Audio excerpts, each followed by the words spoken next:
जय हिंद मेरे प्यारे साथियों, स्वागत है आपका हमारे यूट्यूब चैनल में। सो गाइस, आज के इस वीडियो में हम बिहार एसएससी को मद्देनजर रखते हुए रीजनिंग के कुछ महत्वपूर्ण प्रश्नों को करेंगे। इसलिए अगर आप बिहार एसएससी की तैयारी करते हैं तो आप इस वीडियो को अंत तक जरूर देखिएगा। तो चलिए देखिए, यहाँ पे हमारा पहला नंबर प्रश्न है। क्वेश्चन देखिए, यहाँ पे बोल रहा है कि यदि एक दर्पण को रेखा MN पर रखा जाता है तो उस आकृति में से कौन सी आकृति दी गई आकृति का सही प्रतिबिंब है। ठीक है, यह MN एक दर्पण है और दर्पण के इस साइड में एक यह प्रतिबिंब रखा गया है, एक चित्र रखा गया है। तो इसका बताना है कि इसका जो प्रतिबिंब बनेगा वह कैसा बनेगा। तो देखिए, यह नॉन वर्बल का संबंधित सवाल है और यह मिरर इमेज से संबंधित सवाल है। ठीक है, और इस तरह के जब भी प्रश्न आपको नॉन वर्बल में देखने को मिले तो सबसे पहले आपको क्या करना होता है, तो उसके लिए आपको आंसर बनाने के लिए आपको ऑप्शन की तरफ जाना होता है। ठीक है, तो हम ऑप्शन से ही इस क्वेश्चन का राइट आंसर ढूंढेंगे।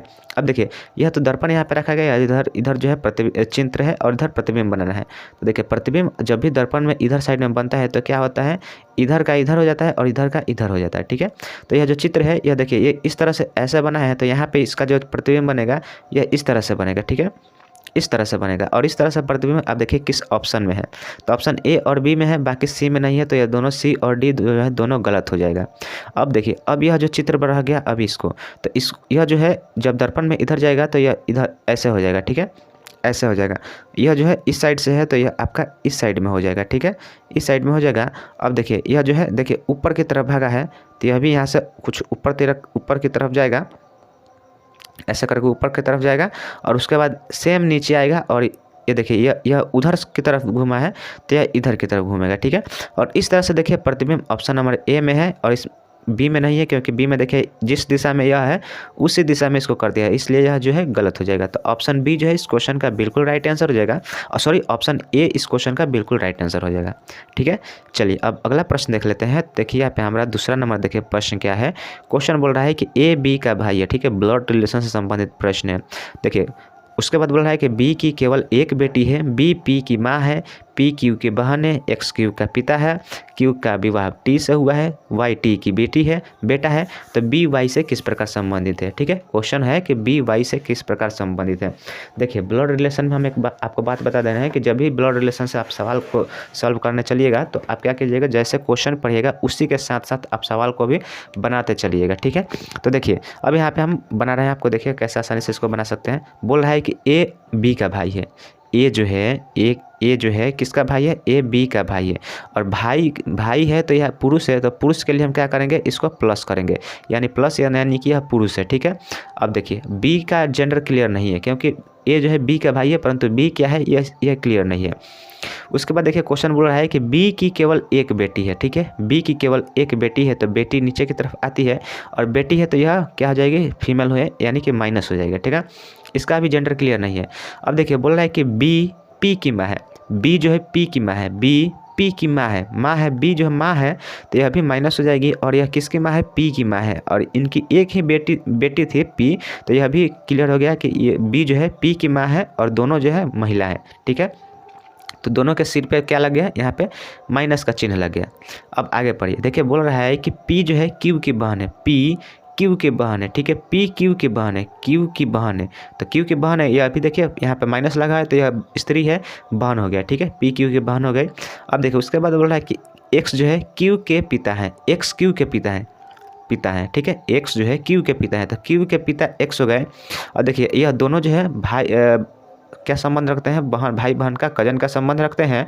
तो यह ऊपर भी यह दोनों क्या आएगा, पति पत्नी होंगे, और यह पिता है तो यह प्लस हो जाएगा, इसलिए यह इन दोनों के बीच में संबंध क्या हो गया, बी और एक्स में क्या संबंध हो गया, पति पत्नी का संबंध हो गया। ठीक है, उसके बाद देखिए, क्वेश्चन बोल रहा है कि क्यू का विवाह टी से हुआ है। ठीक है, क्यू का विवाह टी से हुआ है, क्यू का विवाह टी से हुआ है, और यह जो है क्या है, पुरुष है, तो यह भी क्या हो जाएंगे, महिला हो जाएंगे। तो देखिए, यह दोनों, इनका भी रिलेशन बैठ गया। यह गोल हम घेर रहे हैं ताकि आपको पता लगे कि यह जो दोनों पति पत्नी है। ठीक है, नहीं तो ऐसे साइड में अगर बिठा दिया जाए तो भाई बहन का जो है संबंध दर्शाते हैं। तो चलिए, क्यू और टी जो है पति पत्नी हो गए। अब उसके बाद देखिए, बोल रहा है कि वाई जो है टी का बेटा है, वाई टी का बेटा है, वाई टी का बेटा है, टी का बेटा है, तो यह क्या हो जाएगा, प्लस हो जाएगा। ठीक है, वाई टी का बेटा है तो प्लस हो गया।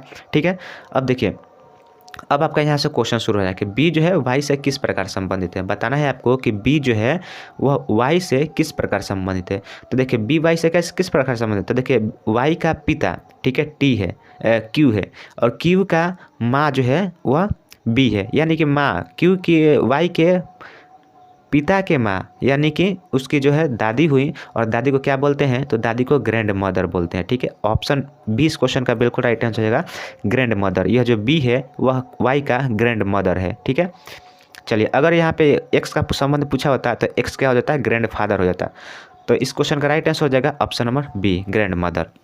चलिए अब अगला प्रश्न देख लेते हैं। तो देखिए यहाँ पे हमारा दूसरा नंबर देखिए प्रश्न क्या है। क्वेश्चन यहाँ पे बोल रहा है आपका कि यदि 27 दिसंबर 2009 को गुरुवार था तो 1 मार्च 2010 को सप्ताह का कौन सा दिन होगा। ठीक है, देखिए आपको यहाँ पे देखना है कि 27 दिसंबर, ठीक है, 27 दिसंबर कैलेंडर से संबंधित प्रश्न है। 27 दिसंबर 2009 को आपका क्या है, गुरुवार है। 27 दिसंबर 2009 को आपका क्या है, गुरुवार है, गुरुवार यानी कि बृहस्पतिवार। ठीक है, अब देखिए आपको बताना है कि 1 मार्च 2010 को सप्ताह का कौन सा दिन होगा। तो 1 मार्च आपको आगे की तरफ जाना है, और आगे की तरफ जाइएगा तो सबसे पहले आपको दिन काउंट करना होता है। ठीक है, देखिए यहाँ जो है काफ़ी पास में है, यहाँ दिसंबर के बाद जनवरी, फरवरी और मार्च। तो यहाँ पे आपके लिए आसान क्या होगा, तो आसान होगा आपको दिन काउंट करना। ठीक है, तो देखिए दिसंबर में टोटल कितने दिन होते हैं, तो दिसंबर में 31 दिन होता है। ठीक है, दिसंबर में कितना दिन का होता है, तो दिसंबर 31 दिन का होता है, और यहाँ से 27 दिन आपका हो गया तो बचा कितना, 4 दिन। ठीक है, तो यह 4 दिन दिसंबर का हो जाएगा। ठीक है, यह दिसंबर का 4 दिन है।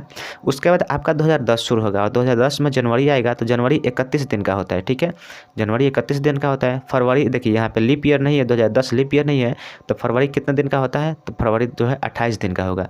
ठीक है, और मार्च में आपको 1 दिन काउंट करना है, तो मार्च 1 दिन हो गया। ठीक है, अब इनको क्या करना है, आपको जोड़ देना है। तो देखिए यह जनवरी है, यह फरवरी है, और यह मार्च का 1 दिन है। अब इसको जोड़िएगा तो 4 1 5 5 और 8 5 कितना होता है, तो 8 5 जो है 13 होता है, और एक यहाँ पे है 14। तो 14 का यहाँ पे 4 हो जाएगा, हासिल 1 होगा, 2 और 3 कितना, 5, और है हासिल 6। तो देखिए टोटल 64 दिन आ रहा है, और 64 दिन आ रहा है तो इसमें क्या आपको दिन निकालना है। तो दिन निकालने के लिए क्या किया जाता है, तो 7 से भाग दे दिया जाता है। ठीक है, तो 64 में आप 7 से भाग दीजिएगा तो 7 नवा कितना होता है, 7 नवा 63 हो जाता है। आपका कितना शेष बच गया, तो शेष 1 बच गया। अब इस 1 का ही प्रयोग किया जाता है। ठीक है, जो शेष बचता है उसका ही प्रयोग किया जाता है। अब इस 1 को क्या करना है, इस गुरुवार में जोड़ देना है। तो गुरुवार में जब 1 जोड़िएगा तो गुरुवार के बाद क्या आता है, तो गुरुवार के बाद शुक्रवार होता है। ठीक है, तो शुक्रवार जो है इस क्वेश्चन का बिल्कुल राइट आंसर हो जाएगा। देखिए ऑप्शन नंबर बी में दिया है, शुक्रवार इस क्वेश्चन का बिल्कुल राइट आंसर हो जाएगा। ठीक है, उम्मीद करते हैं क्वेश्चन आपको समझ में आ रहा होगा। देखिए अगर क्वेश्चन आपको समझ में ना आ रहा हो तो कमेंट जरूर कीजिएगा, या फिर इस क्वेश्चन को रिपीट जरूर कीजिएगा। ठीक है, चलिए अगला प्रश्न देख लेते हैं। तो देखिए यहाँ पे हमारा चौथा नंबर देखिए प्रश्न क्या बोल रहा है। देखिए अभी ब्लड रिलेशन से संबंधित प्रश्न है, और हम आपको बताए हैं कि ब्लड रिलेशन से संबंधित जब भी प्रश्न कीजिएगा तो क्वेश्चन के साथ ही आप उसका हल करते चलिएगा। तो देखिए यहाँ पे क्वेश्चन बोल रहा है कि निशी के दादा ओम के पिता के भाई हैं। निशी के दादा, सबसे पहले आपको निशी को क्या करना पड़ेगा, खोजना पड़ेगा। तो देखिए निशी है, और निशी के दादा, निशी का उसके दादा से संबंध बनाना होगा। तो पहले आपको इसका क्या खोजना होगा, सबसे पहले आपको इसका पिता खोजना होगा, और पिता के बाद उसके पिता खोजिएगा, तब जाकर इनके दादा मिलेंगे। ठीक है, तो इनके दादा कौन है, निशी के दादा ओम, निशी के यह दादा हो गए। ठीक है, निशी के दादा हो गए, और यह कौन है, ओम के पिता के भाई हैं। ठीक है, ओम के पिता के भाई हैं। तो यहाँ पे आपका ओम आएंगे, और ओम के जो है पिता होंगे यहाँ पे, और इनके भाई हैं यह निशी के दादा। ठीक है, ओम के पिता के भाई हैं निशी के दादा।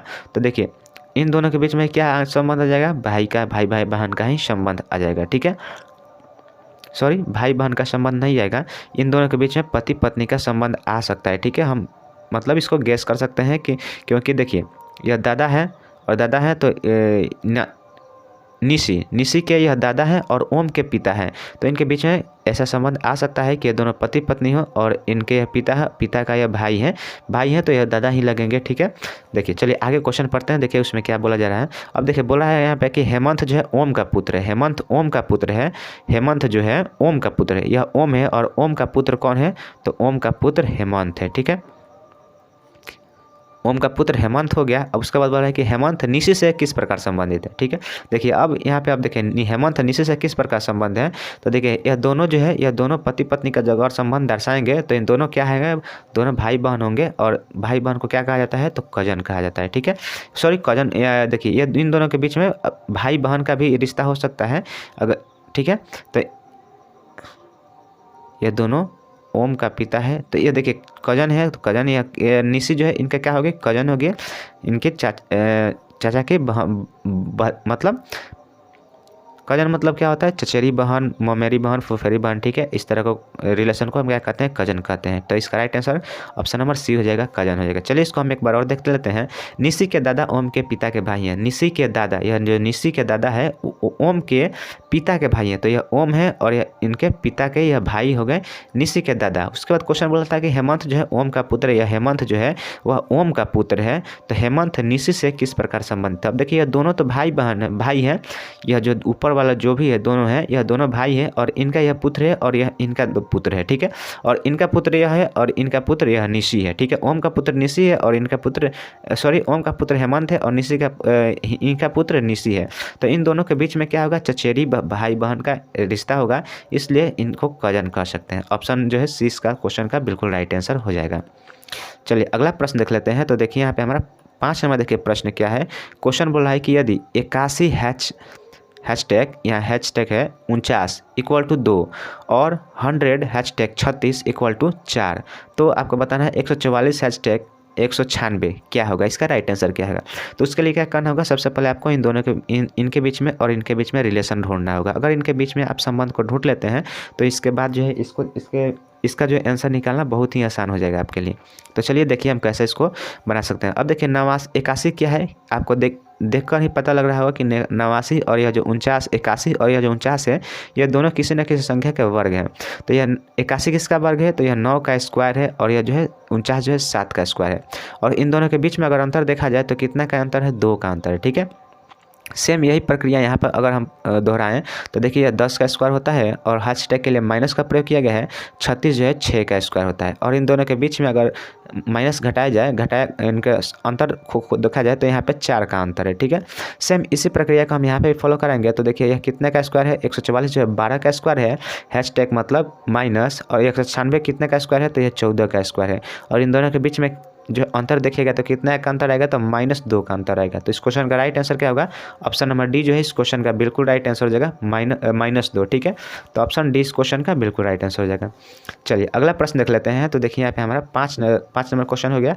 6ठा नंबर देखिए प्रश्न देखिए क्या है, बोल रहा है कि निम्नलिखित प्रश्न में से उस शब्द का चयन करें जो दिए गए शब्द के अक्षरों का उपयोग करके नहीं बनाया जा सकता है। ठीक है, क्वालिफिकेशन लिखा गया है और बताना है कि क्वालिफिकेशन में से कौन सा शब्द, यहाँ पे आपके पास ऑप्शन है, इनमें से कौन सा शब्द जो है इनमें से खोजकर नहीं बनाया जा सकता। ठीक है, तो पहला शब्द देखिए, पहला क्या लिखा है, LIAR, लायर लिखा है। तो देखिए इनको आपको क्या करना होगा, इन पे खोजना होगा। ठीक है, तो देखिए L आपको यहाँ पे मिल जाएगा, I यहाँ पे मिल जाएगा, A यहाँ पे मिल जाएगा, R देखिए R इसमें है ही नहीं, तो R नहीं है तो यही हमारा राइट आंसर होगा।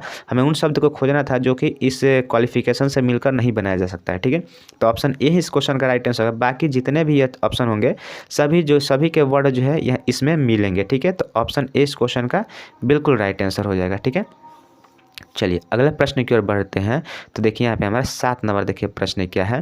क्वेश्चन देखिए बोल रहा है यहाँ पे कि प्रश्न चिन्ह को कौन सा विकल्प प्रतिस्थापित करेगा। ठीक है, प्रश्न चिन्ह, इनमें देखिए प्रश्न चिन्ह है, बताना है कि इसमें से कौन सा चिन्ह जो है इसको प्रतिस्थापित, कौन सा ऑप्शन जो है इसको प्रतिस्थापित करेगा। अब देखिए यहाँ पे अब इसको कैसे किया गया। ठीक है, अगर हम यहाँ पे अगर इस गोले को यहाँ पे हम आधा बांट दें तो, और देखिए इस साइड में आपको देखिए 1 4 9 16 लिख रहा है। ठीक है, 1 4 9 16, यह 1 का स्क्वायर है, यह 2 का स्क्वायर है, यह 3 का स्क्वायर है और यह 4 का स्क्वायर है। ठीक है, अब देखिए अब इसके सामने देखिए 1 के सामने देखिए 2 लिखा गया है, तो 1 के सामने 2 का मतलब क्या हुआ, 1 का डबल या फिर 1 में 1 जोड़ेगा तो 2 आएगा। ठीक है, परंतु 4 के सामने 12 लिखा है, तो 4 के सामने 12 4 जोड़िएगा तो थोड़ी आएगा। यहाँ पे क्या किया गया है, यहाँ पे 2 से गुना किया गया है, यहाँ पे 3 से गुना किया गया है और उसके सामने लिख दिया गया है। ठीक है, तो 4 3 12 होता है, इसमें कितना इसमें 4 से गुना किया गया तब जाकर यहाँ पे 36 लिखा गया है। ठीक है, तो सेम इसी प्रक्रिया का हम फॉलो करेंगे। यहाँ पे 2, यहाँ पे 3, यहाँ पे 4, तो यहाँ पे क्या करेंगे हम 5 को गुना करेंगे तो 16 पचे क्या आता है, 16 पचे 80 आता है। तो इस क्वेश्चन मार्क की जगह पर हम क्या लिखेंगे, 80 लिख देंगे। तो इस क्वेश्चन का राइट आंसर हो जाएगा 80। देखिए किस ऑप्शन में है, 16 पचे 80, ऑप्शन नंबर डी में है। ठीक है, तो इस क्वेश्चन का राइट आंसर हो जाएगा ऑप्शन नंबर डी 80। चलिए नेक्स्ट क्वेश्चन की ओर बढ़ते हैं। चलिए देखिए अब यहाँ पे हमारा 8 नंबर देखिए प्रश्न क्या है। क्वेश्चन बोल रहा है कि दी गई आकृति में कितनी बड़ी बोतलें नीली है। ठीक है, कितनी बड़ी बोतलें, देखिए यह आपको बोतल है, यह बड़ी है और यह ब्लू है। तो हमको बताना है कितनी बड़ी बोतलें, कितनी लार्ज बोतलें ब्लू नहीं है, नीली नहीं है। ठीक है, नीली नहीं है, नीली नहीं है यानी कि देखिए नीली के लिए किसका प्रयोग किया गया है, तो नीली के लिए यहाँ पे आपको ट्रायंगल का प्रयोग किया गया है, त्रिभुज का प्रयोग किया गया है। इस त्रिभुज में जितने भी जो वर्ड हैं उनमें से कोई भी इसका आंसर नहीं हो सकता है, उसको आपको काउंट ही नहीं करना है। उसके बाद आपका शर्त है कि लार्ज देखना है। तो लार्ज में यह आपका जो चतुर्भुज है उसमें आ रहा है, तो लार्ज में 2 ही बच गया, एक 37 और एक कितना 43। उसके बाद भी आपका एक शर्त है कि लार्ज बोतलें, और बोतल कौन है, तो यह वृत्त वाला बोतल है। तो वृत्त वाला बोतल है तो यह तो लार्ज नहीं है, यह जो 52 है लार्ज नहीं है, केवल 37 ही एक ऐसा बोतल है जो कि लार्ज भी है और बोतल भी है। ठीक है, तो इसका राइट आंसर क्या होगा, ऑप्शन नंबर सी 37 ऐसे बोतलें हैं जो कि बड़ी हैं और वह नीली नहीं है। ठीक है, तो ऑप्शन ए इस क्वेश्चन का राइट आंसर हो जाएगा 37। ठीक है, तो गाइस आज के लिए बस इतना ही रखते हैं। उम्मीद करते हैं वीडियो आपको अच्छी लगी हो। देखिए वीडियो अगर आपको अच्छी लगे तो वीडियो को लाइक जरूर कीजिएगा, और यदि आप हमारे चैनल पर पहली बार आए हैं तो चैनल को सब्सक्राइब जरूर कीजिएगा। चलिए मिलते हैं नेक्स्ट वीडियो में, तब तक के लिए जय हिंद जय भारत।